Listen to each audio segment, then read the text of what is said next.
So at the end of September, I got my iPhone 14 Plus Pro Max, not a plus. Anywho, got that and I love it. It's a really great phone. And I love the cinematic mode. I think it's really cool. And I definitely will use it on future projects and perhaps even in some current projects I have ideas for. But I think I'm going to try to shoot a lot of green screen. Can't really see it back there when I like, oh, green screen. See, I'm going to point the camera back there. It's dark. And try to make some black and white 1930s inspired horror films. And I'm going to try to make them with my iPhone, with various iPhone apps. There's like a camera track something. Might play around with that again. Seemed pretty cool. And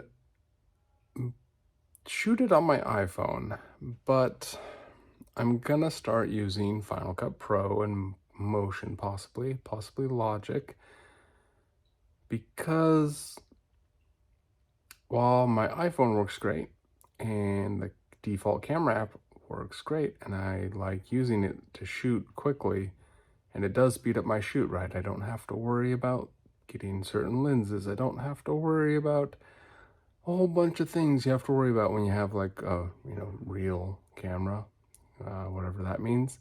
I mean, this shoots video and captures light and all that. It's a camera, but I get that it's different. So I'm going to use the iPhone to shoot video quickly, but post-production and editing on an iPhone is not that quick. iMovie is okay, but it's limited. LumaFusion is kind of better, but it's not amazingly responsive on this A16 iPhone 14 Pro Max. These apps probably haven't been updated to handle the new iOS 16 or the new chip, or not optimized, whatever. So they're not working great.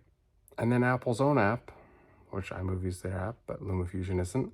But then Clips, which I was going to use, it crashes my phone half the time I start the app. Like, my whole phone crashes. I have to reboot it.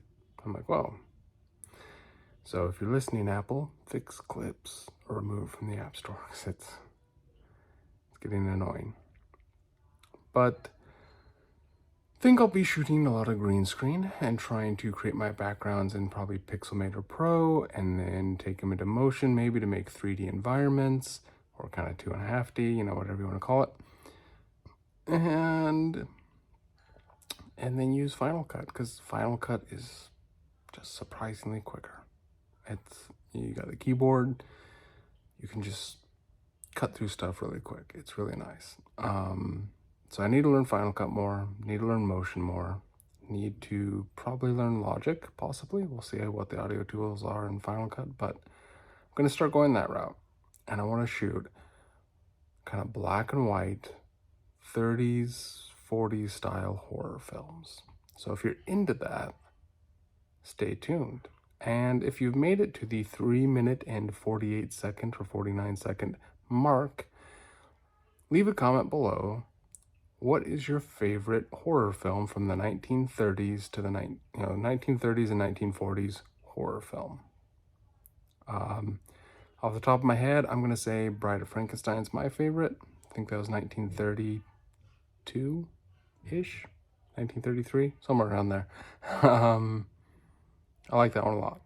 I'm going to have to find a copy of Wolfman and rewatch that, because I think that was really good too. I also like the 20-something, I don't know how many years ago, 2017 maybe? I don't know. Universal made a remake of it, which I enjoyed. Anywho, horror films. Let's see if we can make inspired horror films that are as good, or hopefully maybe even better, than Marvel's latest Werewolf by Night.